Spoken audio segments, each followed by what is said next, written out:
കഥ തുടരുന്നു. അല്പനേരത്തേക്ക് പല്ലവിയുടെയും സരസമ്മയുടെയും ഇടയിൽ മൗനത്തിൻ്റെ കനത്ത മതിൽക്കെട്ടുയർന്നു. വല്ലാത്തൊരു പ്രതിസന്ധിയാണ് മുന്നിലുള്ളതെന്ന് പല്ലവി തിരിച്ചറിഞ്ഞു. സരസമ്മയുടെ ഭർത്താവ് വകതിരിവില്ലാത്തവനാണെന്ന് അവൾക്കറിയാം. സരസമ്മേ, ഇങ്ങോട്ട് വന്നേ. ദാ അപ്പുറത്തെ ആൾക്കാർ കൂടുതലാ. ഷാപ്പിൻ്റെ കിച്ചണിൽ നിന്ന് പാചകക്കാരിൽ ആരുടെയോ ശബ്ദം. ഞാൻ പോട്ടെ മോളെ. നനഞ്ഞ കണ്ണുകൾ പുറം കൈകൊണ്ട് തുടച്ചിട്ട് സരസമ്മ വേഗം ഷാപ്പിനുള്ളിലേക്ക് പോയി. പിന്നെയും അല്പനേരം അവിടെ തന്നെ നിന്നു പല്ലവി. ഈ പ്രശ്നത്തിന് ഉടൻ പരിഹാരം കണ്ടേ പറ്റൂ. തൻ്റെയും കൂടി നിലനിൽപ്പിനെ ബാധിക്കുന്നതാണത്. ദേവസ്യാച്ചനോട് പറഞ്ഞാൽ അദ്ദേഹത്തിൻ്റെ പ്രതികരണം എങ്ങനെയാകുമെന്ന് തീർച്ചപ്പെടുത്താനും കഴിയില്ല. സ്വയമേ ശാന്തശീലനാണ് ദേവസ്യാച്ചനെങ്കിലും ഇത്തരം ഒരു വാർത്ത കേട്ടാൽ ചിന്തയോടെ ഒഴിഞ്ഞ കന്യാസമായി പല്ലവി സ്കൂട്ടറിനരികിലെത്തി. പൊടുന്നനെ ഒരു ആശയം ഉദിച്ചതുപോലെ അവൾ ഫോണെടുത്ത് സഖാവ് കരുണനെ വിളിച്ചു.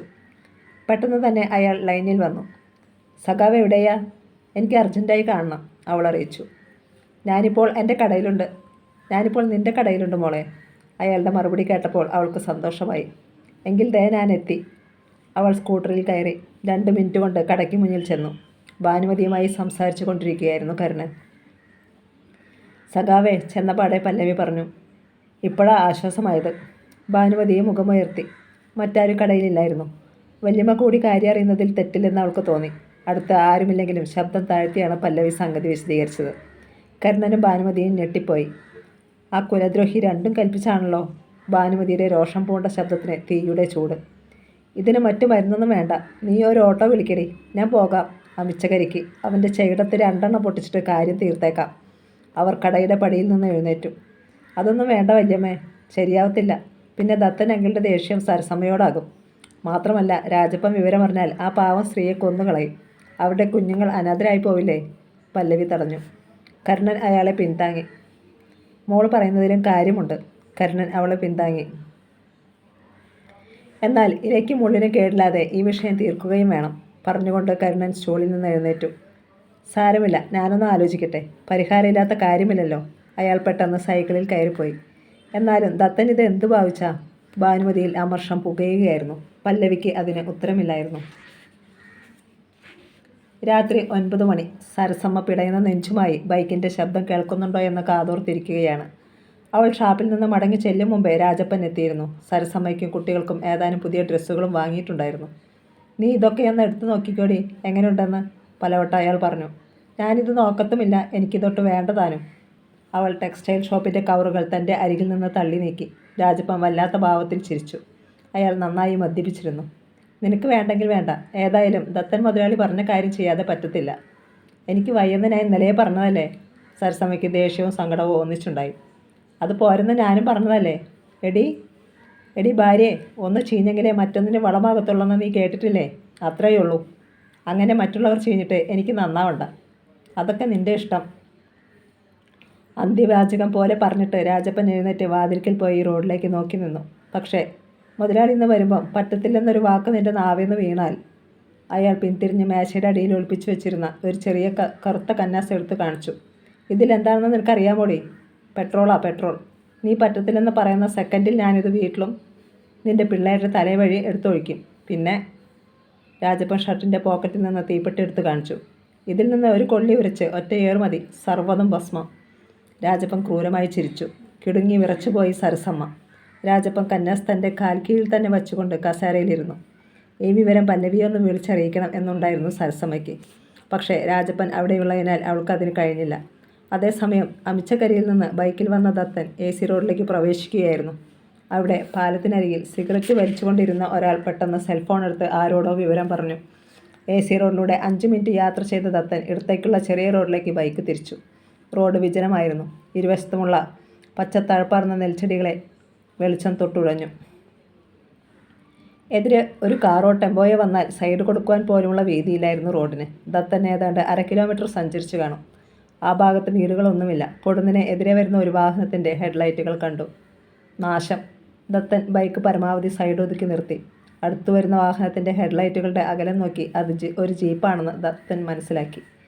അയാൾ ബൈക്കിൻ്റെ ഹെഡ്ലൈറ്റ് ഡിം ചെയ്തു. എന്നിട്ടും ജീപ്പിൻ്റെ ലൈറ്റുകൾ ബ്രൈറ്റിൽ തന്നെ ആയിരുന്നു. വെള്ളമടിച്ച് ദത്തൻ്റെ കണ്ണുകൾ മിഴിഞ്ഞു. ബൈക്ക് കണ്ടിട്ടും ജീപ്പിൻ്റെ വേഗത കുറഞ്ഞില്ല. എടാ, ഒന്ന് പതുക്കെ, ഇവിടെ സ്ഥലം പോരാ, അയാൾ വിളിച്ചു പറഞ്ഞു. എന്നാൽ ജീപ്പ് വേഗത അല്പം കൂടി വർദ്ധിപ്പിക്കുകയാണ് ചെയ്തത്. അത് തൊട്ടടുത്തെത്തി. തന്നെ ഇടിച്ചിടാതെ അതിന് കടന്നു പോകാൻ കഴിയില്ലെന്ന് ദത്തന് ഉറപ്പായി. ഉച്ചത്തിലൊരു ചീത്ത വിളിച്ചുകൊണ്ട് അയാൾ തൻ്റെ വലംകാൽ ബൈക്കിൻ്റെ വലതുഭാഗത്തു നിന്ന് മാറ്റി. ആ ക്ഷണം ജീപ്പിൻ്റെ ടയർ ബൈക്കിൻ്റെ ഫുഡ് റെസ്റ്റിൽ തട്ടി. എടാ, അലറിക്കൊണ്ട് ദത്തൻ നെൽപ്പാടത്തേക്ക് വീണു. അയാൾക്ക് പിറകെ ബൈക്കും. ഭാഗ്യം കൊണ്ട് ബൈക്ക് അയാളുടെ ശരീരത്തിലല്ല പതിച്ചത്. അടുത്ത നിമിഷം ജീപ്പ് നിന്നു. അതിൽ നിന്ന് 4 പേർ ചാടിയിറങ്ങി. ദത്തൻ പിന്നെയും ചീത്ത വിളിച്ചുകൊണ്ട് ചെളിയിൽ നിന്ന് എഴുന്നേൽക്കുകയായിരുന്നു. അയാളുടെ ഹെൽമറ്റ് ഊരിപ്പോയിരുന്നു. ശിരസ്സുൾപ്പെടെ ശരീരം ചെളിയിലും വെള്ളത്തിലും കുളിച്ചു. എന്ത് തോന്നിയാസമാടാ കാണിച്ചത്? ദത്തൻ 4 സംഘത്തിന് നേർക്ക് ആക്രോശിച്ചു. അതിൻ്റെ മറുപടി മുന്നിൽ വന്നവൻ്റെ കാലുയർത്തിയുള്ള ചവിട്ടായിരുന്നു. ഒപ്പം ചോദ്യവും. റോഡിലൂടെയാണോടാ ബൈക്ക് ഓടിക്കുന്നത്?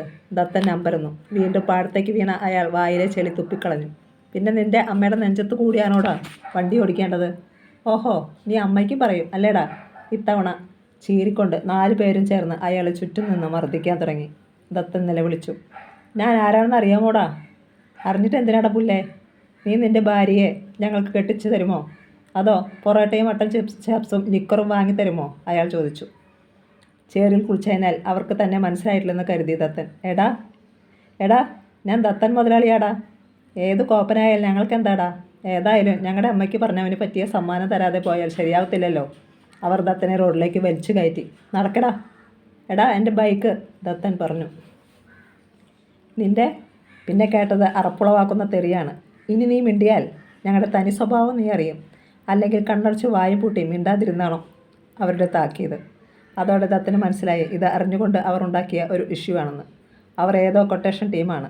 ഇനി ശബ്ദിച്ചാൽ തൻ്റെ ശരീരത്തിന് വീണ്ടും ഹാനിയുണ്ടാകുമെന്ന് അയാൾ ഊഹിച്ചു. 4 പേരും ചേർന്ന് അയാളെ പൊക്കി ജീപ്പിന് പിന്നിലെ പ്ലാറ്റ്ഫോമിലേക്ക് ഇട്ടു. 2 പേർ ഒപ്പം കയറി ഇരുഭാഗത്തെയും സീറ്റുകളിൽ ഇരിക്കുകയും ജീപ്പിന് പിന്നിലെ ടാർപോളിൻ അഴിച്ചിടുകയും ചെയ്തു. ബാക്കി 2 പേർ മുൻ സീറ്റിൽ കയറി. ഹെഡ്ലൈറ്റ് തീയരിച്ചുകൊണ്ട് ജീപ്പ് പാഞ്ഞു. മങ്ങിയ വെളിച്ചത്തിൽ താഴെ കിടന്നുകൊണ്ട് ദത്തൻ സീറ്റിൽ ഇരിക്കുന്നവരെ ശ്രദ്ധിച്ചു. മുഖം കാണാൻ കഴിയുന്നില്ല. അവർ മൂക്കിന് മുകൾ ഭാഗം വരെ കറുത്ത തുണി കൊണ്ട് മറച്ചു കെട്ടിയിരിക്കുകയാണ്. ഏതാണ്ട് അരമണിക്കൂറോളം ജീപ്പ് ഓടി. പിന്നെ എവിടെയോ ബ്രേക്ക് ഇട്ടു. പിന്നിലെ സീറ്റുകളിൽ ഇരുന്നവർ ടാർപോളിൻ ഉയർത്തി ജീപ്പിന് മുകളിലേക്ക് ഇട്ടിട്ട് ആദ്യം ഇറങ്ങി. അനന്തരം പിറകിലെ ഹാഫ് ഡോർ തുറന്നു. അപ്പോഴേക്കും ബാക്കി 2 പേരും കൂടി വന്നു. ഇങ്ങോട്ട് ഇറങ്ങി വാടാ മോനെ. അവർ അയാളെ കാലുകളിൽ പിടിച്ചു വലിച്ചു. നിലത്ത് വീഴാതെ വല്ല വിധേനയും ദത്തൻ ഇറങ്ങി. പിന്നെ ചുറ്റും നോക്കി. വിജനമായ ഏതോ ചിറയിലാണ് താൻ. തൊട്ടടുത്ത് ഓലമേഞ്ഞ ഒരു ചെറിയ ഷെഡും അതിനു മുന്നിൽ വെള്ളം നിറഞ്ഞു കിടക്കുന്ന വീതിയേറിയ തോടും. അതൊരു മോട്ടോർ പുരയാണെന്ന് ദത്തന് ഉറപ്പായി. എന്നെ എന്തിനാ ഇങ്ങോട്ട് കൊണ്ടുവന്നത്? ഊർജ്ജം നഷ്ടപ്പെട്ടതുപോലെ ദത്തൻ തിരക്കി. കൊല്ലാൻ? എന്താടാ, നിനക്ക് മരിക്കാൻ പേടിയുണ്ടോ? ജീപ്പ് ഡ്രൈവറുടെ വകയായിരുന്നു ചോദ്യം. ദത്തൻ മിണ്ടിയില്ല. 4 പേരുടെയും മുഖങ്ങൾ തനിക്ക് കാണാൻ കഴിയുന്നില്ലല്ലോ എന്നതായിരുന്നു ആ സമയത്തും അയാളുടെ ദുഃഖം. ഇങ്ങോട്ട് കയറി വാടാ. അവർ ദത്തനെ മോട്ടോർ ഷെഡിലെ ഉള്ളിലേക്ക് വലിച്ചു കയറ്റി. ഒരാൾ മൊബൈൽ ടോർച്ചിൻ്റെ വെളിച്ചത്തിൽ ഷെഡിൽ തൂക്കിയിട്ടിരുന്ന റാന്തൽ വിളക്ക് കണ്ടെത്തി. മറ്റൊരാൾ അതിൻ്റെ ഗ്ലാസ് അല്പം ഉയർത്തിയിട്ട് സിഗരറ്റ് ലാമ്പ് കൊണ്ട് വിളക്കിൻ്റെ തിരിയിൽ തീ പടർത്തി. പിന്നെ ഗ്ലാസ് താഴ്ത്തി. ഷെഡിൽ വെളിച്ചം പരന്നു. നിങ്ങളൊക്കെ ആരാ? ശബ്ദം കഴിവതും മയപ്പെടുത്തി യാചന പോലെ ദത്തൻ ചോദിച്ചു. മനസ്സിലായില്ലേ? നിൻ്റെ അമ്മായിയുടെ മക്കളാടാ എൻ്റെ മോനെ. പറഞ്ഞത് ഒരാൾ കൈവീശി അയാളുടെ ചെകിട്ടത്ത് ആഞ്ഞടിച്ചു. ആ ശബ്ദം ചിറയിൽ പ്രകമ്പനം തീർത്തു. ദത്തൻ ഒരു വശത്തേക്ക് വേച്ചു. മറ്റൊരാൾ ഷർട്ടിൽ പിടിച്ചു നിർത്തി. ദത്തന് വായ്ക്കുള്ളിൽ ചോരയുടെ രുചി അനുഭവപ്പെട്ടു. ഇനി തല്ലല്ലേ എന്നെ? അയാൾ കൈകൂപ്പി. അതൊക്കെ നിൻ്റെ കയ്യിലിരിപ്പ് പോലെ ഇരിക്കും. ഉറപ്പു തരാൻ പറ്റത്തില്ല, അവർ പരിഹസിച്ചു. പെട്ടെന്ന് 2 പേർ ചേർന്ന് ഷെഡിൻ്റെ നടുവിലുണ്ടായിരുന്ന മരത്തൂണിലേക്ക് ദത്തനെ പുറംതിരിഞ്ഞ നിലയിൽ വലിച്ചടുപ്പിച്ചു. അയാളുടെ കൈകൾ പിറകിലേക്ക് തിരിച്ച് തൂണിന് പിന്നിൽ കൊണ്ടുവന്നു. മൂന്നാമൻ അപ്പോഴേക്കും ദത്തൻ്റെ മുണ്ട് വലിച്ചുരിഞ്ഞു. അയ്യേ, നീ വലിയ മുതലാളിയാണെന്ന് പറഞ്ഞിട്ട് അണ്ടർവെയർ വാങ്ങാനുള്ള കാശ് പോലെ ഇല്ലേടാ. ആ നിമിഷത്തിൽ അങ്ങ് മരിച്ചാൽ മതിയെന്ന് തോന്നിപ്പോയി ദത്തനെ. അയാൾ കണ്ണുകൾ ഇറുക്കിയടച്ചു. മൂന്നാമൻ ആ മുണ്ടുകൊണ്ട് അയാളുടെ കൈകളിൽ പിടിച്ചു കെട്ടി. പിന്നെ 4 പേരും ദത്തൻ്റെ മുന്നിൽ വന്നു. മൊബൈൽ ഫോണുകളിൽ ദത്തൻ്റെ വീഡിയോ ഷൂട്ട് ചെയ്യാൻ തുടങ്ങി. അയ്യേ, നിങ്ങൾ എന്താ ഈ കാണിക്കുന്നത്? ഇടയ്ക്ക് കണ്ണു തുറന്ന ദത്തൻ്റെ പരിഭ്രമം ഏറി. നീ ഈ കാണിച്ചുകൊണ്ട് നിൽക്കുന്നതിനേക്കാൾ കൂടുതൽ ഒന്നുമില്ലല്ലോ. ചോദിക്കുന്നതിനിടയിൽ അവർ മൊബൈൽ ക്യാമറകൾ ഓഫ് ചെയ്തു. അനന്തരം നേതാവെന്ന് തോന്നിക്കുന്നയാൾ മറ്റുള്ളവരോട് പറഞ്ഞു. നമുക്ക് സമയം കുറവാണ്. സഹകരിക്കാത്ത പക്ഷം ഈ കഴിവേറിയ ചിറയിൽ തന്നെ കെട്ടി മൂടേണ്ടതാണ്. അപ്പോൾ എന്നെ കൊല്ലാൻ പോവുകയാണോ? ദത്തൻ കരയാൻ ഭാവിച്ചു. തീർച്ചപ്പെടുത്തിയിട്ടില്ല, പക്ഷേ ചാൻസ് 50-50. അയാൾ ചിരിച്ചു. കൂട്ടത്തിൽ ഒരാൾ ദത്തൻ്റെ ഷർട്ടും വലിച്ചു കീറിയെറിഞ്ഞു.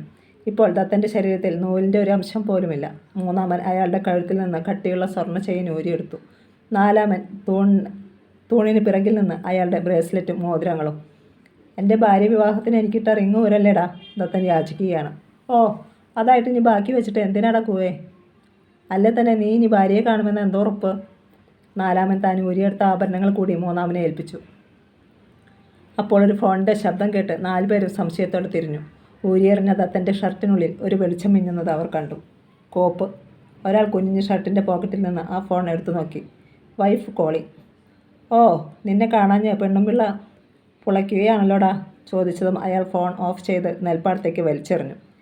ഇനി നേതാവ് ദത്തനെ ഉറ്റുനോക്കി. അയാൾ കുടുകുടെ വിയർക്കുകയാണ്. ഞങ്ങൾ എന്തിനാ നിന്നെ പൊക്കിയതെന്ന് അറിയാമോടാ?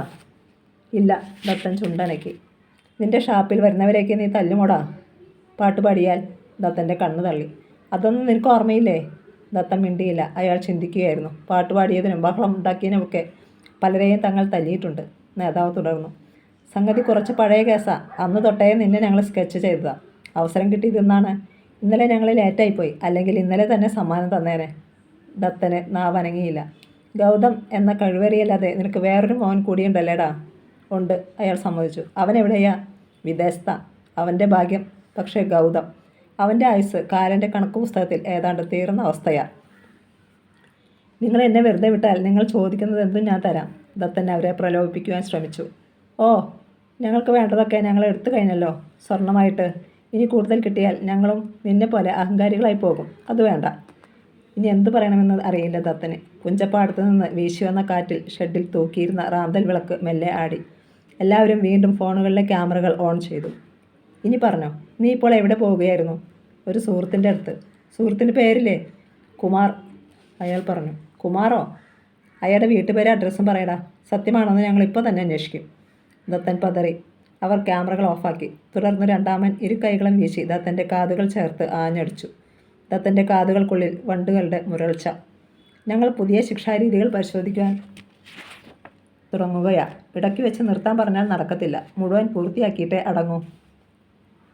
നേതാവ് പറഞ്ഞതും മറ്റൊരാൾ ഷെഡിൻ്റെ വാരികൾക്കിടയിൽ തിരുക്കി വെച്ചിരുന്ന സാമാന്യം വലിയ ചുട്ടുകാറ്റ എടുത്തു. തീപ്പെട്ടിയും. ഇത് കത്തിച്ച് നിൻ്റെ കാൽക്കീഴിലേക്ക് ഇടാൻ പോവുകയാ. അങ്ങനെ ഇവർ ചെയ്താൽ ഉണ്ടാകുവാൻ പോകുന്ന ഭവിഷ്യത്തോർത്ത് ദത്തൻ പൂക്കുല പോലെ വിറച്ചു. വേണോടാ? വേണ്ട, ഞാനെല്ലാം പറയാം. ദത്തന് മുന്നിൽ അതേ മാർഗം ഉണ്ടായിരുന്നുള്ളൂ. ശരി. അവർ പിന്നെ ഈ മൊബൈൽ ക്യാമറകൾ ഓണാക്കി അയാൾക്ക് നേരെ പിടിച്ചു. പറഞ്ഞോ. ഞാൻ ദേവസ്യയുടെ ഷാപ്പിലെ പണിക്കാരി സരസമ്മയുടെ വീട്ടിൽ പോവുകയായിരുന്നു. അയാൾ സമ്മതിച്ചു. അത് ശരി. അവിടെ എന്ന മുതലാ നിനക്ക് പറ്റുപടി? ഇന്നലെയും പോയല്ലോടാ. നേതാവ് പുച്ഛിച്ചു. ഒരു കാര്യം പറയാനുണ്ടായിരുന്നു. ഇന്നലെ പറഞ്ഞിട്ട് തീരാത്ത കാര്യം എന്താടാ? അവളെ എൻ്റെ ഷാപ്പിലേക്ക് ജോലിക്ക് വിളിക്കാൻ പോയതാ. സത്യം? അതോ വേറെ വല്ല ഇടപാടുമാണോ? അയ്യോ അല്ല. നേതാവ് തിരിഞ്ഞ് കൂടെയുള്ള ഒരാൾക്ക് നിർദ്ദേശം നൽകി. നീ പോയി സരസമ്മയെ കാണ്. എന്നിട്ട് ഇവൻ പറഞ്ഞതൊക്കെ ശരിയാണെന്ന് ചോദിച്ചിട്ട് വാ. പിന്നെ കള്ളമാണെന്ന് സരസമ്മ പറഞ്ഞാൽ ഉടനെ എന്നെ ഫോണിൽ വിളിച്ച് പറഞ്ഞേക്കണം. നീ തിരിച്ചു വരുമ്പോഴേക്കും ഞങ്ങൾ ഇവനെ തീയിൽ പൊരിച്ചിരിക്കും. ചിറയിൽ കുഴിയും കുത്തിയിരിക്കും ഇവനെ മൂടാൻ. ശരി. അയാൾ പുറത്തേക്ക് നടക്കാനായി തിരിഞ്ഞു. ദത്തൻ വല്ലാതെ ഭയന്നു. താൻ പറഞ്ഞ കാര്യം ചെയ്യാൻ പറ്റത്തില്ലെന്ന് പറഞ്ഞ സരസമ്മ സത്യം പുറത്തുവിട്ടാൽ അതോടെ തൻ്റെ ജീവിതം തീർന്നു. അങ്ങോട്ട് പോകണ്ട, ഞാൻ സത്യം പറയാം, ദത്തൻ തിടുക്കത്തിൽ അറിയിച്ചു. പുറത്തേക്ക് പോകാൻ ഭാവിച്ച ആൾ തിരിഞ്ഞു വന്നു. എങ്കിലങ്ങ് മൊഴിയടാ വേഗം. ദത്തന് സത്യം പറയാതിരിക്കാൻ കഴിഞ്ഞില്ല. കേട്ടവർ 4 പേരും മുഖാമുഖം നോക്കി. അപ്പോൾ അതായിരുന്നു ഉള്ളിലിരിപ്പ്. ദേവസ്യയുടെ ഷാപ്പ് പൂട്ടിക്കുക. കൊള്ളാം. നേതാവ് പല്ല് ഞെരിച്ചു. നീ ജീവിച്ചിരിക്കാൻ യാതൊരു കാരണവശാലും അർഹനല്ല ദത്ത. അയ്യോ, എന്നെ കൊല്ലരുത്. ഇനി ഒരിക്കലും ഞാൻ 1-ാം കര ഭാഗത്തേക്ക് വരിക പോലുമില്ല, അയാൾ പറഞ്ഞു. നീ വരണ്ടല്ലോ. ഫോണിലൂടെ ഡയറക്ഷൻ കൊടുത്താൽ മതിയല്ലോ. നേതാവ് അയാളുടെ കണ്ണുകളിലേക്ക് നോക്കി. ദേവസ്യക്കെതിരെ ഇനി ഞാൻ ഒന്നിനുമില്ല. അത് നിൻ്റെ കാര്യം. പക്ഷേ ഇക്കാര്യം ഞങ്ങൾ ദേവസ്യയോട് പറയും. അയാൾക്കും ഒരു കരുതലുണ്ടാവണമല്ലോ. അല്ലെങ്കിൽ കുറച്ച് കള്ള് കുടിക്കാൻ ചെല്ലുന്ന ഞങ്ങളുടെ കാര്യവും പോക്കല്ലേ. ദത്തൻ തലയാട്ടി. ഇനി ഒന്നുമില്ലെന്ന് ഞാൻ പറഞ്ഞില്ലേ. അതെൻ്റെ വാക്കാ. തന്നെ ഞങ്ങൾക്കൊട്ടും വിശ്വാസമില്ല. അത് വിട്. ഇനി തൻ്റെ ഷാപ്പിൽ വരുന്ന ആരെങ്കിലും തല്ലുമോ? ഇല്ല. നാളെ നീ ഞങ്ങൾക്കെതിരെ പോലീസിൽ പരാതിപ്പെടുമോടാ? ഇല്ല. അങ്ങനെ ചെയ്താൽ ഉടുത്തുണിയില്ലാതെ ഇങ്ങനെ നിൽക്കുന്ന നിൻ്റെ ചിത്രങ്ങൾ നാട് മുഴുവൻ കാണും. പാതിരാത്രിയിൽ ചെറ്റപ്പൊക്കാനിറങ്ങി നിന്നെ ഞങ്ങൾ പിടിച്ചു കെട്ടിവെച്ചതാണെന്ന് പറഞ്ഞ് പരത്തും. അതിന് ഈ എടുത്ത ചിത്രങ്ങൾ തന്നെ ധാരാളം. നേതാവ് അല്പം ഉച്ചത്തിൽ ചിരിച്ചു. ഈ പടങ്ങൾ കാണുന്നവർക്കൊക്കെ മനസ്സിലാകും നീ ഇത്രയേ ഉള്ളെന്ന്. ആ പറഞ്ഞതിൻ്റെ ആന്തരാർത്ഥം മനസ്സിലാക്കിയ ദത്തൻ്റെ മുഖം കുനിഞ്ഞു. ഇവനെ അഴിച്ചുവിട്ടേരെ. നേതാവിൻ്റെ കൽപ്പന ലഭിച്ച ഉടൻ ദത്തൻ മോചിതനായി. അയാൾ വേഗം മുണ്ടെടുത്ത് കൊടുത്തു.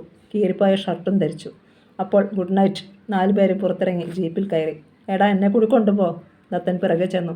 അത് വേണ്ട, മെല്ലെ പാട്ട് പാടി അങ്ങ് നടന്നാൽ മതി. ഡ്രൈവർ ജീപ്പ് സ്റ്റാർട്ട് ചെയ്തു. ഇതേതാ സ്ഥലം?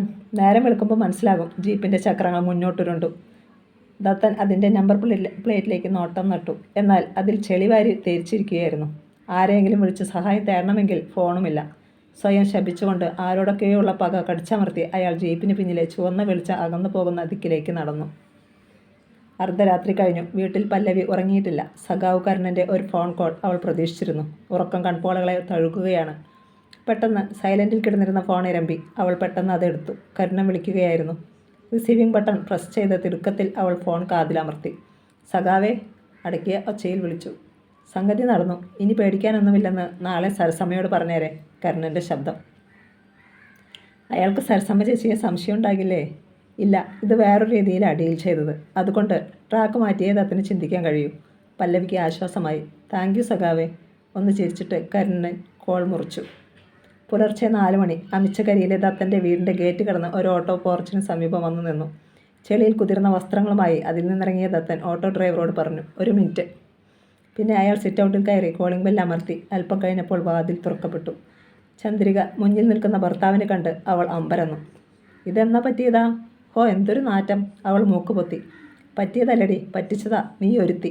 നിന്റെ വാക്കുകെട്ട് ഇറങ്ങി തിരിച്ചതിൻ്റെ ഫലമായത്. പറഞ്ഞത് മനസ്സിലെ പക അത്രയും തൻ്റെ കയ്യിലേക്ക് ആവാഹിച്ച് അയാൾ ഒറ്റയടിയായിരുന്നു. അർദ്ധവിലാപത്തോടെ ചന്ദ്രിക വട്ടം കറങ്ങി തറയിൽ വീണു. അവളെ ശ്രദ്ധിക്കാതെ തൻ്റെ മുറിയിലേക്ക് പോയ ദത്തൻ പണം എടുത്തു കൊണ്ടുവന്ന് ഓട്ടോ ഡ്രൈവർക്ക് കൊടുത്തു. ഓട്ടോ മടങ്ങിപ്പോയി. അകത്തേക്ക് കയറിയ ദത്തൻ കണ്ടു തറയിൽ ശില പോലെ ഇരിക്കുന്ന ചന്ദ്രിക. അവളെ തീർത്ത് അവഗണിച്ച് അയാൾ ശബ്ദമുയർത്തി വിളിച്ചു, ഗൗതം, എടാ ഗൗതം. ഇത്തിരി കഴിഞ്ഞ് ബാൽക്കണിയിൽ ഗൗതം പ്രത്യക്ഷനായി. എന്താച്ചാ? ഉറക്കച്ചടവോടുള്ള ചോദ്യം. ഇങ്ങോട്ടിറങ്ങി വാടാ വേഗം. ഗൗതത്തിന് അപകടം മണത്തു. അവൻ സ്റ്റെപ്പുകൾ ചാടിയിറങ്ങി വേഗം വന്നു. എന്താച്ചാ എങ്ങനെ? അതൊന്നും വിസ്തരിക്കാൻ നേരമില്ല. നീ ജീപ്പ് എടുത്തിട്ട് ഷാപ്പിലെ 4-5 പണിക്കാരെയും കൂട്ടി വേഗം വാ. എങ്ങോട്ട്? ഗൗതം നെറ്റിച്ചൊളിച്ചു. 1-ാം കരയ്ക്ക്. ദത്തൻ കറക്റ്റ് സ്പോട്ട് പറഞ്ഞു കൊടുത്തു. അവിടെ പാടത്ത് ബൈക്ക് കിടപ്പുണ്ട്. സ്റ്റാർട്ടാക്കാൻ സാധ്യതയില്ല. ആരെങ്കിലും കാണും മുമ്പ് പൊക്കിയെടുത്ത് ജീപ്പിലിട്ടുകൊണ്ട് പോരണം. അല്ലെങ്കിൽ കെട്ടിവലിക്കണം. രണ്ടായാലും വേഗം വേണം. ഗൗതം ജീപ്പിൻ്റെ കീയും ഫോണും എടുത്തു. അതിനിടെ ദത്തൻ അറിയിച്ചു, പല്ലവി ചെത്താൻ പോകുന്ന ചിറയിൽ നമ്മൾ പ്ലാൻ ചെയ്തത് നടപ്പാക്കിയിട്ടുണ്ട്. ദത്തൻ ഞെട്ടി. അതും തനിക്ക് തിരിച്ചടിയാകുമോ? എങ്കിലും അയാൾ ഒന്നും പറഞ്ഞില്ല. പുലർച്ചെ 4:30. രാത്രിയിൽ അധികം ഉറങ്ങിയില്ലെങ്കിലും പല്ലവി എഴുന്നേറ്റു. അടുക്കളയിൽ മാധവനും ഭാനുമതിക്കുമൊപ്പം കുറച്ചു സമയം ചിലവഴിച്ച ശേഷം അവൾ ചെത്താൻ പോകുവാനിറങ്ങി. ഇരുൾ ഇനിയും മാറിയിട്ടില്ല. സ്കൂട്ടറിനാണെങ്കിൽ വെളിച്ചവും കുറവായിരുന്നു. എങ്കിലും പരിചയമുള്ള വഴിയായതിനാൽ പല്ലവി സ്കൂട്ടർ വിട്ടു. തനിക്ക് ഒരുക്കി വച്ചിരിക്കുന്ന ചതിയെക്കുറിച്ച് അറിയാതെ. പുത്തനാറ്റിൽ മീനുകൾ കുത്തിമറിഞ്ഞു. AC റോഡിലെ സ്ട്രീറ്റ് ലൈറ്റിൻ്റെയും പിന്നെ അങ്ങോട്ടും ഇങ്ങോട്ടും പോകുന്ന വാഹനങ്ങളുടെയും വെളിച്ചം ആറ്റിലേക്ക് ചിതറി വീഴുന്നുണ്ട്. മീനുകൾ ഉണ്ടാക്കുന്ന ഓളങ്ങളിൽ വെളിച്ചത്തിൻ്റെ ചീളുകൾ പരന്ന് ചിതറിക്കൊണ്ടിരുന്നു. നല്ല തണുപ്പുണ്ട്. ഒരു കൈ സ്കൂട്ടറിൻ്റെ ഹാൻഡിലിൽ മുറുകെ പിടിച്ചുകൊണ്ട് പല്ലവി ഷാൾ കഴുത്തിൽ ചുറ്റിയിട്ടു. ചിറയിലൂടെ ഏതാണ്ട് 100 മീറ്റർ പോയി കാണും. പെട്ടെന്ന് ഒരു പട്ടി സ്കൂട്ടറിന് മുന്നിൽ വട്ടം ചാടി. നാശം. പിറുപിറുത്തുകൊണ്ട് പല്ലവി ബ്രേക്ക് പിടിച്ചു. സ്കൂട്ടർ നിന്നതും അവളുടെ കഴുത്തിൽ കുറുകെ എന്തോ വന്ന് കുരുങ്ങിയതും ഒന്നിച്ചായിരുന്നു. അയ്യോ! അപ്രതീക്ഷിതമായി ബാലൻസ് പോയ അവൾ സ്കൂട്ടറിനൊപ്പം റോഡിലേക്ക് മറിഞ്ഞു. വല്ലാത്തൊരു ശബ്ദം. ഹാൻഡിലിനും സീറ്റിനും ഇടയിൽ വച്ചിരുന്ന കന്നാസ് തെറിച്ചു പോയി. സ്കൂട്ടറിൻ്റെ എൻജിൻ ഓഫായി. പല്ലവി വല്ലവിധാനയും എഴുന്നേറ്റു. എന്താണ് ഉണ്ടായതെന്ന് അവൾക്ക് മനസ്സിലായില്ല. പല്ലവിയുടെ നിലവിളിയും സ്കൂട്ടർ വീഴുന്ന ഒച്ചയും തൊട്ടടുത്ത വീട്ടിലെ ഒരു സ്ത്രീ കേട്ടിരുന്നു. അവർ അടുക്കളയിൽ ജോലി ചെയ്തുകൊണ്ടിരിക്കുകയായിരുന്നു. അവരുടെ ഭർത്താവ് ചങ്ങനാശ്ശേരിയിൽ പ്രൈവറ്റ് ബസ് കണ്ടക്ടറാണ്. രാവിലെ 7 മണിക്ക് ആദ്യ ട്രിപ്പ് പോകണം. അതിനാൽ ഉച്ചയ്ക്കുള്ള ചോറ് കൊടുത്തു വിടാനുള്ള ഒരുക്കത്തിലായിരുന്നു അവർ.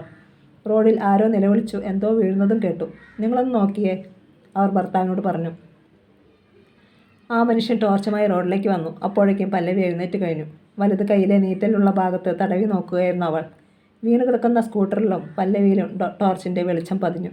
അല്ല, പല്ലവിയോ? എങ്ങനെയാ വീണത്? അയാൾ അടുത്തെത്തി. അവൾ മറുപടി പറയാൻ ഭാവിക്കുമ്പോൾ അടുക്കള വാതിക്കൽ നിന്ന് ചോദ്യം കേട്ടു. ആരാ പത്മേട്ടാ ഇവിടെ? നമ്മുടെ പല്ലവിയാ. അവൾ സ്കൂട്ടറേന്ന് വീണു, അയാൾ വിളിച്ചു പറഞ്ഞു. അയ്യടാ, കഷ്ടമായി പോയല്ലോ. ആ സ്ത്രീയും ഓടി വന്നു. പത്മനാഭൻ അപ്പോഴേക്കും സ്കൂട്ടർ ഉയർത്തി സ്റ്റാൻഡിൽ വെച്ചു. വല്ലതും പറ്റിയ മോളെ? സ്ത്രീ തിരക്കി. കുഴപ്പമില്ല ചേച്ചി. അങ്ങനെ പറഞ്ഞെങ്കിലും മുന്നോട്ട് നടന്നപ്പോൾ കാൽമുട്ടിൽ വല്ലാത്ത പിടുത്തം അനുഭവപ്പെട്ടു. വേണ്ട, നടക്കണ്ട, പത്മനാഭൻ വിലക്കി. സാരമില്ലെന്നേ. അവൾ സ്കൂട്ടറിൻ്റെ ഹാൻഡിലിൽ പിടിച്ചു. പക്ഷേ ഈ കാൽവേദന കൊണ്ട് തൽക്കാലം തനിക്ക് തെങ്ങിൽ കയറുവാൻ കഴിയില്ലോ എന്ന് പല്ലവിക്ക് ബോധ്യമായി. എങ്ങനെ കൊച്ചേ നീ വീണത്? സ്ത്രീ ചുറ്റും നോക്കി. ഒരു പട്ടി കുറുകെ ചാടി. പക്ഷേ അതല്ല വീഴാൻ കാരണം. കഴുത്തിൽ എന്തോ മുട്ടി. പത്മനാഭ അന്തരീക്ഷത്തിലേക്ക് ടോർച്ച് തെളിച്ചു. അപ്പോൾ കണ്ടു ഏതാണ്ട് 4 അടി ഉയരത്തിൽ റോഡിന് കുറുകെ ഒരു കറുത്ത കേബിൾ. അതിൽ കുരുങ്ങിയ പല്ലവി ചരിഞ്ഞ് അല്പം കൂടി മുന്നിലായിരുന്നു വീണത്. ഇത് കേബിൾ വിഷംകാരുടെ ഒരു കേബിളാണല്ലോ. പക്ഷേ എങ്ങനെ ഇതിങ്ങനെ? പത്മനാഭന് സംശയം. റോഡിൻ്റെ ഒരു വശത്തു കൂടി വലിച്ചിരുന്ന ഇതെങ്ങനെ കുറുകെ വന്നു? പുത്തനാറിനോട് ചേർന്ന ഭാഗത്ത് നിന്നിരുന്ന ഒരു തൈത്തെങ്ങിൽ കേബിൾ വലിച്ചു കുരുക്കിയിരിക്കുകയാണ്. അധികം വന്ന കേബിൾ ഒരു ഇലക്ട്രിക് പോസ്റ്റിൽ ചുറ്റിക്കെട്ടി വെച്ചിരിക്കുകയായിരുന്നു. ഇന്നലെ വൈകിട്ട് മുറ്റമടിച്ചപ്പോഴും ഞാനത് ശ്രദ്ധിച്ചതാ, സ്ത്രീ ഉറപ്പിച്ചു പറഞ്ഞു. അത് കേട്ടതേ പല്ലവിയുടെ മനസ്സിൽ സംശയത്തിൻ്റെ കുരുക്ക് വന്നു വീണു. താൻ സാധാരണ വേഗതയിൽ സ്കൂട്ടർ ഓടിച്ച് വരികയാണെങ്കിൽ തീർച്ചയായും കഴുത്ത് മുറിഞ്ഞു പോയേനെ. ഇവിടെ തന്നെ രക്ഷിച്ചത് 2 ഘടകങ്ങളാണ്. 1 കുറുക്കിച്ചാടിയ പട്ടി, 2 താൻ കഴുത്തിൽ ചുറ്റിയിരുന്ന ഷാൾ. പല്ലവിക്ക് സങ്കടം വന്നു. ഇന്നിനി എന്തായാലും നീ തെങ്ങിൽ കയറണ്ട, ശരിയാവത്തില്ല, പത്മനാഭൻ നിർദ്ദേശിച്ചു. അയാളുടെ ഭാര്യയും അതിനെ പിന്താങ്ങി. അതാണ് നല്ലതെന്ന് പല്ലവിക്ക് തോന്നി. വയ്യാത്ത കാൽ വെച്ചു താൻ തെങ്ങിൽ കയറിയാൽ. ഗോപിദാസിൻ്റെ അനുഭവമാണ് പെട്ടെന്ന് അവൾക്ക് ഓർമ്മ വന്നത്. അച്ഛനെ പോലെ താനും കിടപ്പിലായാൽ. എന്നാൽ കള്ളെടുക്കാതിരിക്കാനും തെങ്ങ് ചെത്താതിരിക്കാനും പറ്റത്തില്ലല്ലോ. ദേവസ്യാച്ചനെ വിളിച്ച് എന്ത് വേണമെന്ന് ചോദിക്കാം. അങ്ങനെ ഒരു തീരുമാനത്തിൽ അവൾ എത്തി. കന്നാസെടുത്ത് അവൾ സ്കൂട്ടറിൽ വെച്ചു. കാലിൻ്റെ വേദന മറന്ന് സ്കൂട്ടർ തിരിച്ചു. നിനക്ക് ആകുമോ ഓടിച്ചു പോകാൻ? അല്ലെങ്കിൽ പത്മേട്ട സ്കൂട്ടർ ഓടിച്ചോളും, സ്ത്രീ പറഞ്ഞു. സാരമില്ല ചേച്ചി, ഇത്രയും ദൂരമല്ലേ ഉള്ളൂ. അവൾ സെൽഫ് സ്റ്റാർട്ട് ഉപയോഗിച്ചു സ്കൂട്ടർ സ്റ്റാർട്ടാക്കി. പത്മേട്ടാ, ആ കേബിൾ അങ്ങ് മാറ്റിയേര്. ഇനിയും ആരെങ്കിലും വന്ന് അതേൽ മുട്ടി വീഴണ്ട. സ്ത്രീയുടെ നിർദ്ദേശാനുസരണം പത്മനാഭൻ കേബിൾ മാറ്റി. പല്ലവി വീട്ടുമുറ്റത്ത് സ്കൂട്ടർ വെച്ചു. അതിൽ നിന്നിറങ്ങുമ്പോൾ കാൽമുട്ടിൻ്റെ വേദന വർദ്ധിച്ചിരിക്കുന്നത് പോലെ അവൾക്ക് തോന്നി. പല്ലവി ഇത്ര വേഗം എന്തിനാണ് മടങ്ങി വന്നതെന്നറിയാൻ ഭാനുമതി വാതിൽക്കലെത്തി. എന്തെങ്കിലും മറന്നുപോയോ മോളെ? ഇല്ല വല്യമ്മേ. അവൾ മുടന്തി തിണ്ണയിലേക്കിരുന്നു. ഭാനുമതി ഞെട്ടി. എൻ്റെ കുഞ്ഞിന് എന്നാ പറ്റി? അവർ അകത്തേക്ക് നോക്കി വിളിച്ചു. നിങ്ങളിങ്ങോട്ട് വന്നേ. എന്താ? മാധവൻ തിടുക്കത്തിൽ വന്നു. ഇതിനിടെ പല്ലവിയുടെ കൈമുട്ടിൽ നിന്നും ചോരയൊഴുകുന്നത് ഭാനുമതി കണ്ടു. എന്താ മോളെ ഉണ്ടായത്? മാധവനും പരിപൂർണമായി. പേടിക്കാനൊന്നുമില്ല വലിച്ച, ഞാൻ ചെറുതായി ഒന്ന് വീണു. അയ്യോ, ചോര വരുന്നുണ്ടല്ലോ. അതൊന്നും സാരമില്ല, അച്ഛനെ അറിയിക്കണ്ട, അവൾ ശബ്ദം താഴ്ത്തി. പക്ഷേ അകത്തുനിന്ന് അപ്പോഴേക്കും ഗോപിദാസിൻ്റെ ഒച്ച കേട്ടു. മോളെ പല്ലവി, എന്താടി? ഒന്നുമില്ലച്ചാ, നീ ഇങ്ങോട്ടൊന്ന് വന്നേ. വരാം. ശബ്ദം കേട്ട് ബാലുവും ഇറങ്ങി വന്നു. പല്ലവി എഴുന്നേറ്റ് നടക്കാൻ പ്രയാസമുള്ളതിനാൽ അവൾ അവൻ്റെ തോളിലൂടെ കൈയിട്ട് ചേർത്തു പിടിച്ചു. അവർ ഗോപിദാസിൻ്റെ അടുത്ത് ചെന്നു. ഞാൻ സ്കൂട്ടറിൽ നിന്ന് ചെറുതായി ഒന്ന് വീണു വച്ചാ, അവൾ ആദ്യമേ പറഞ്ഞു. പിന്നെ ഒരു കസേരയിലിരുന്നു. വണ്ടി എടുക്കുമ്പോൾ ശ്രദ്ധ വേണ്ടേ? അത്രയ്ക്കൊന്നുമില്ലെന്നേ. അവൾ ചിരിക്കാൻ ശ്രമിച്ചു. കാൽമുട്ടിൽ വല്യമ്മയുടെ തൈലം അല്പം പുരട്ടി തടവിയാൽ മതി. കയ്യിലെ മുറിവ് സാരമില്ല. ഭാനുമതി വൃത്തിയുള്ള കുറച്ച് തുണി എടുത്തു കൊണ്ടുവന്ന് അവളുടെ കയ്യിലെ മുറിവ് തുടച്ച് വൃത്തിയാക്കി. മറ്റൊരു തുണി അവിടെ ചുറ്റിക്കെട്ടി വെക്കുകയും ചെയ്തു. കാൽമുട്ടിലെ ചതവ് പറ്റിയ ഭാഗത്ത് തൈലവും പുരട്ടി. ഏതായാലും ഹോസ്പിറ്റലിൽ പോയേ പറ്റൂ, എല്ലാം നോക്കി നിന്ന ബാലു പറഞ്ഞു. എന്നാൽ വേണ്ടെന്ന ഭാവത്തിൽ പല്ലവി തലയാട്ടി. ഇത് ആരാണ്ട് മനഃപൂർവ്വം ചെയ്തതാ, നിന്നെ വീഴ്ത്താൻ. കേട്ടതേ അതേ അഭിപ്രായമായിരുന്നു ഭാനുമതിക്ക്. അല്ലെങ്കിൽ റോഡിന് കുറുകെ ആരെങ്കിലും കേബിൾ കെട്ടുമോ? ശരിയായിരിക്കാം, പക്ഷേ ആര്? ഒന്നും അറിയാതെ നമ്മൾ പറയാൻ പാടില്ലല്ലോ വല്യമ്മേ. പല്ലവി തലതിരിച്ച് അവരെ നോക്കി. ഈ സമയത്ത് നീ ചെത്താൻ പോകുമെന്ന് അറിഞ്ഞുകൊണ്ട് ചെയ്യണമെങ്കിൽ എൻ്റെ മോളോ മരുമോനോ അവരുടെ മുടിയനായ പുത്രനോ ആയിരിക്കും. ഭാനുമതിക്ക് സംശയമില്ല. അങ്ങനൊരു സാധ്യത പല്ലവിയും തള്ളിക്കളഞ്ഞില്ല. ഗോപിദാസ് എന്തോ ഓർത്ത് നിശബ്ദം കിടന്നു. കള്ളെടുക്കുന്നതും ചെത്തുന്നതും ആ വിഷമം. പിറുപ്പുറത്തുകൊണ്ട് പല്ലവി തൻ്റെ ഫോണെടുത്ത് ഷാപ്പുടമ ദേവസ്യയ്ക്ക് കോൾ അയച്ചു.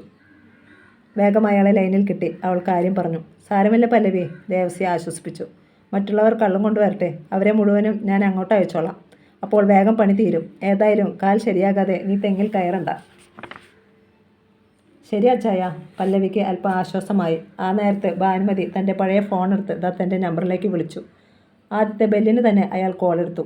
8 മണിക്ക് എഴുന്നേൽക്കാറുള്ള നീ എന്താടാ ഇന്ന് നേരത്തെ? ഭാനുമതി ചോദിച്ചു. അത് ഞാൻ. പെട്ടെന്ന് മറുപടി പറയാനാവാതെ ദത്തൻ പരിങ്ങി. ഭാനുമതിക്ക് അത് മനസ്സിലായി. അമ്മാവി എന്താ ഇത്ര രാവിലെ? സന്തോഷവർത്തമാനം പറയാൻ നേരം കാലം നോക്കണോ മരുമോനെ? അവർ പരിഹസിച്ചു. സന്തോഷമെന്ന് പറഞ്ഞാൽ? ദത്തന് പെട്ടെന്ന് പിടികിട്ടിയില്ല.